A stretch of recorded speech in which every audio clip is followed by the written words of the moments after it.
जय श्री राधे। पूज्य श्री सद्गुरुदेव भगवान के चरणों में प्रणाम। पूज्य श्री भाई जी के जीवन के और पूज्य भाई जी द्वारा बोले गए कुछ अनमोल वाक्य। पूज्य भाई जी कहते हैं, भगवान कभी बासी नहीं होते। जगत के जितने अनुकूल विषय हैं, पहले मिलने के समय वे नए नए रूप में आकर्षक, प्रिय तथा आनंददायक होते हैं, पर सदा पास रहने पर उनमें कोई आकर्षण नहीं रह जाता, न वैसी प्रियता तथा आनंद ही रहता है। वे पुराने बासी हो जाते हैं। पर भगवान कभी बासी नहीं होते। पुराने होकर भी वे नित्य नवीन रहते हैं। प्रतिक्षण उनका सौंदर्य खिलता तथा नए नए आकर्षण को लिए प्रकाशित होता रहता है। इसलिए उनका चिंतन कभी छूटने वाला नहीं होता।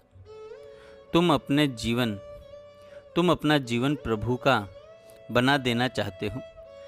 अलग तुम्हारी कोई वासना कामना न रह जाए। सारी क्रिया केवल प्रभु के प्रेम के लिए हो। तुम्हारा यह भाव बहुत ही श्रेष्ठ है। ऐसा मानते हैं और चाहते हैं।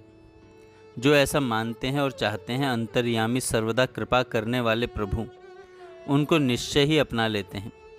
तुमको यह कभी नहीं मानना चाहिए कि तुम प्रभु के चरण कमलों से वंचित हो। तुम विश्वास करो और उनके मृदुल अरुण चरण युगलों को नित्य अपने समीप अनुभव करो। प्रभु की कृपा हम लोग कम मानते हैं, इससे उनका कम अनुभव होता है। वास्तव में कृपा की कोई सीमा नहीं है, कहीं और छोर नहीं है। प्रभु कृपा करके सदा के लिए अपनी चरण रज बना लें, यह इच्छा बहुत ही उत्तम है। पर तुम्हें विश्वास करना चाहिए कि भगवान की मुझ पर अनंत कृपा है और मुझे अपनी चरण रज अवश्य बना लेंगे। अभी अपने को उनकी चरण रज समझ लो तो अभी बने बनाए ही हो। जीव के अपने सारे अहंकार का त्याग हुआ कि वह चरण रज हो गया। आगे भाई जी कहते हैं, तुम विश्वास करो, प्रभु ने तुमको अपना लिया है। जो यह विश्वास कर लेता है वह अपने को प्रभु का अनुभव करता है। फिर उस पर किसी का प्रभुत्व नहीं रह जाता। किसी भी वस्तु, स्थिति, अवस्था, प्राणी, पदार्थ का कुछ भी प्रभाव उस पर नहीं पड़ता। उसे सुख की स्पृहा नहीं होती, सुख का उद्वेग नहीं होता। वह नित्य निरंतर प्रभु के साथ घुला मिला रहकर अपनी स्थिति में मस्त रहता है। किसी का भी उस पर कोई असर नहीं होता। वह कहीं लिप्त नहीं होता। जन्म मरण, सुख दुख, स्वर्ग नरक सब उसके लिए समान हो जाते हैं। भगवान का विस्मरण ही घोर पाप है। देखो, खूब प्रसन्न रहो और खूब भगवान का स्मरण करो। दुनिया के सुख दुख की जरा भी परवाह न करके एकमात्र भगवान में ही सारे सुखों को देखो और भगवान को हृदय से एक क्षण के लिए भी मत हटने दो।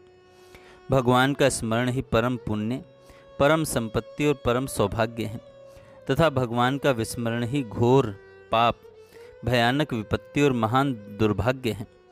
अतएव आसक्ति ममता भगवान में करो।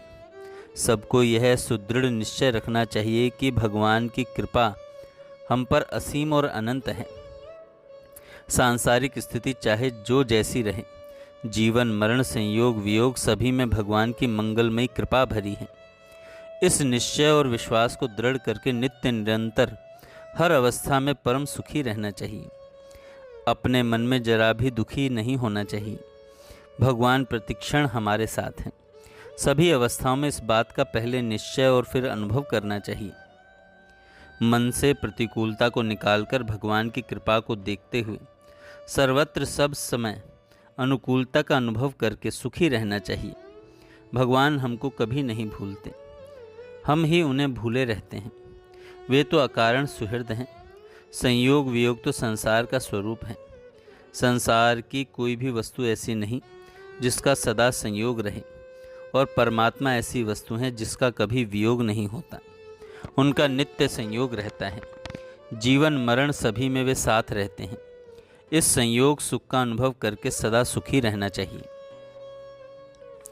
नित्य निरंतर प्रभु की मधुराति मधुर स्मृति बनी रहनी चाहिए तथा उनकी प्रत्येक इच्छा की पूर्ति में अत्यंत सुख का अनुभव करना चाहिए। अपना सब कुछ उनके अर्पण करके निश्चिंत हो जाना चाहिए। अर्पण करने का अभिमान भी न रहे। वे नित्य स्वामी हैं, मैं उनका हूँ, यही भाव रहना चाहिए। घर के सारे काम तथा घर वालों की निर्दोष आज्ञा का पालन भी प्रभु प्रेम के लिए होना चाहिए। अपने आत्मा का संबंध भगवान से ही है। जगत की कोई भी परिस्थिति हमारे जीवन पर अपना प्रभाव न डाल सके। एक प्रभु की विस्मृति के सिवा अन्य किसी भी अनुकूल या प्रतिकूल परिस्थिति में हमारे मन में शोभ न हो। प्रभु की मधुर स्मृति में मन सदा सर्वदा परमानंद का अनुभव करता रहे। जगत का कोई भी मान अपमान, कोई भी लाभ हानि किसी प्रकार भी हमारे परमानंद को क्षण भर के लिए भी हटा या घटा न सके। सदा हृदय आनंद सुधा तरंगों से लहराता रहे और उसके बिंदु कण बिखर बिखर कर जगत के अशांत और प्रज्वलनशील हृदयों को सुख सिंधु सुधा का स्वाद संकेत देते रहें, स्वाद संकेत देते रहें। जय श्री राधे।